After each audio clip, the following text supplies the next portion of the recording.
Hello students, मैं हेमलता सिंह आज आपको कक्षा 6 के अध्याय 2 को पढ़ाऊंगी, जिसका नाम है कंप्यूटर और इसके सहायक उपकरण। बच्चों, पिछले भाग में मैंने आपको इनपुट डिवाइसों के बारे में बताया था।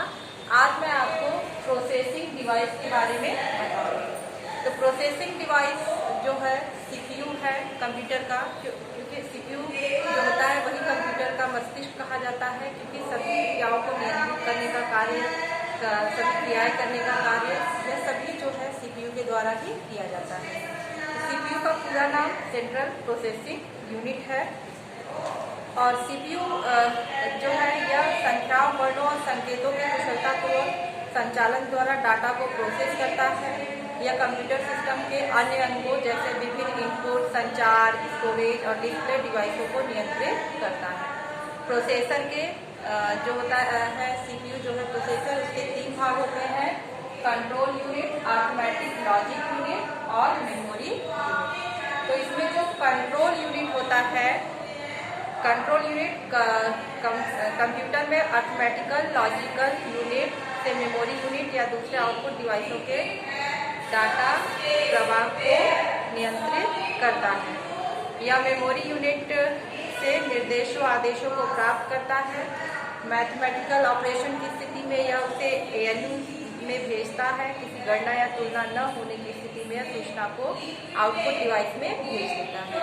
तो कंट्रोल यूनिट जो है कंप्यूटर की इनपुट आउटपुट क्रियाओं को नियंत्रित करने का कार्य, कितना डाटा मेमोरी से एएलयू के पास जाएगा प्रोसेस होने के लिए, या एएलयू का जो डाटा प्रोसेस होकर आया है वो किस आउटपुट डिवाइस को भेजना है, यह कार्य कंट्रोल यूनिट के द्वारा ही किया जाता है।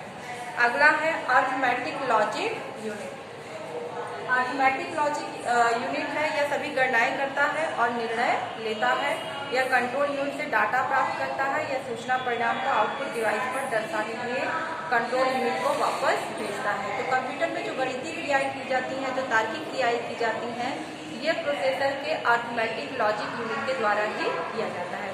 एक्चुअल जो क्रिया होती है वो अरिथमेटिक लॉजिक यूनिट के द्वारा ही किया जाता है। इसके बाद अगला है हमारा मेमोरी यूनिट। तो मेमोरी यूनिट को हम स्टोरेज यूनिट कहते हैं, क्योंकि डाटा अस्थायी या स्थायी रूप से इसी यूनिट में स्टोर होता है। तो डाटा स्टोर होने के आधार पे मेमोरी जो है 2 प्रकार की होती है: प्राथमिक मेमोरी और द्वितीयक मेमोरी। प्राथमिक मेमोरी जो होती है वो अस्थायी मेमोरी होती है, जिसमें डाटा कुछ समय के लिए स्टोर होता है, बाकी जो है हमेशा डाटा वहाँ पे स्टोर नहीं रहता है। और रैम है, रोम हुआ, कैश मेमोरी हुई, ये सभी जो है अस्थायी मेमोरी है। और द्वितीयक मेमोरी जिसमें आप डाटा को स्टोर कर देते हैं, तो वो डाटा जो है मिलता नहीं है। डाटा जब आप डिलीट करेंगे तभी डाटा डिलीट होता है। पेन ड्राइव हो गया, हार्ड डिस्क हो गई, सीडी हो गया, ये सभी द्वितीयक मेमोरी के उदाहरण हैं। तो रैम जो है ये एक अस्थायी मेमोरी है। अभी मेमोरी यूनिट में प्राथमिक मेमोरी जो होता है, प्राथमिक मेमोरी में आएगा आपका रैम, रोम और कैशे,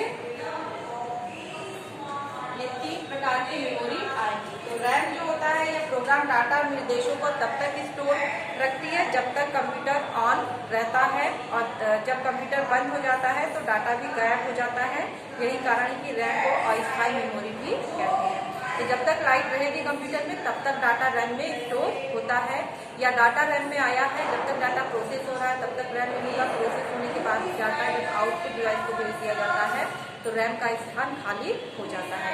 तो इस तरह से रैम एक अस्थायी मेमोरी है। दूसरा हमारा रोम। इसका प्रयोग कंप्यूटर को चलाने और विशेष सूचनाएं स्टोर करने के लिए होता है। इस मेमोरी का प्रयोग तो होता है, किंतु कंप्यूटर प्रोग्राम की तरह बार बार बदली नहीं जा सकती है, और जब कंप्यूटर बनाया जाता है तभी उसमें स्थायी प्रोग्राम या सूचना लिखी जाती है।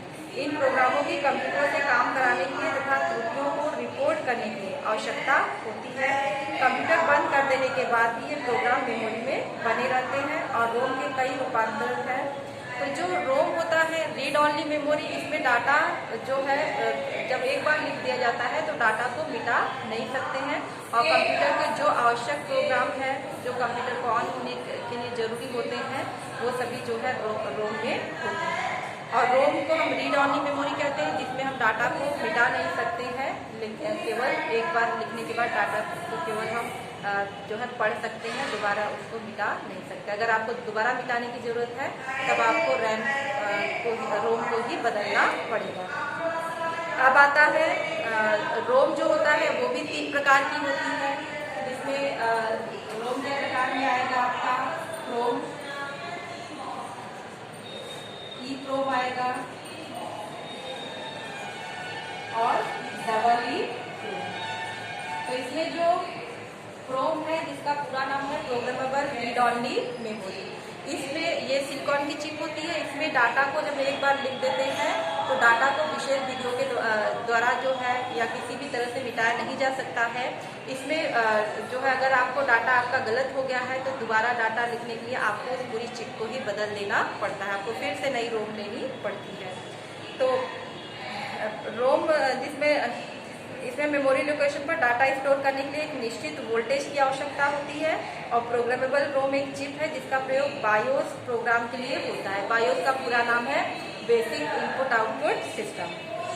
और जब बायोस प्रोग्राम तैयार हो जाता है तो इसे निर्माण के लिए रोम में स्थानांतरित कर दिया जाता है।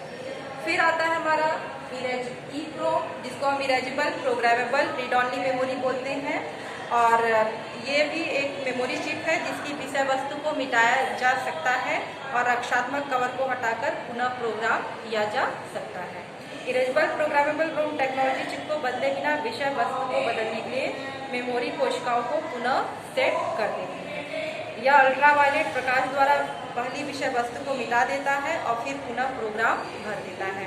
तो यहाँ पे erasable programmable read only memory होती है, इसमें डाटा को लिखकर मिटाया तो जा सकता है, लेकिन इसके लिए विशेष विधि का प्रयोग किया जाता है, विशेष हार्डवेयर की जरूरत पड़ती है और इसमें अल्ट्रावायलेट किरणों के द्वारा डाटा को हम मिटाते हैं। फिर आता है तीसरा double EEPROM, electrically erasable programmable read only memory. इसका प्रयोग जो है इसे प्रत्येक कोशिका को मिटाने के लिए इलेक्ट्रिक फील्ड का प्रयोग किया जाता है और यदि मेमोरी को बार बार बदलना हो तो पुनः प्रोग्राम बनाने में लगने वाले समय के कारण इसका परामर्श नहीं किया जाता है, क्योंकि इसमें जो है समय अधिक लगता है। तो ये थी रोम के प्रकार, प्रोम, EEPROM और डबल EEPROM। फिर आता है हमारा कैशे। कैशे जो है बहुत ही तेज गति की मेमोरी है। यह CPU और रैम के मध्य स्थित होती है और रैम की अपेक्षा CPU की गति बहुत तेज होती है। CPU और रैम के मध्य गति का मेल न होने के कारण कैशे मेमोरी का प्रयोग किया जाता है और यह रैम से तेज होती है। प्रोसेस को तेज करने के लिए और गति के अंतर को कम करने के लिए CPU कैशे से डाटा लेता और देता है। कैश मेमोरी जो है रैम और CPU के बीच लगी होती है, अर्थमेटिक लॉजिक यूनिट के बीच। और जब डाटा प्रोसेस करना होता है तो अर्थमेटिक लॉजिक यूनिट डाटा को जो है कैश मेमोरी से लेता है, न कि रैम से, क्योंकि रैम तक जाकर डाटा लेने में समय अधिक लगता है। तो जो भी डाटा प्रोसेस होना होता है कैश मेमोरी में स्टोर हो जाता है। कैश मेमोरी से डाटा CPU प्राप्त करता है, अर्थमेटिक लॉजिक प्राप्त करता है, इसलिए उसकी गति तेज होती है। तो ये था प्रोसेसिंग डिवाइस।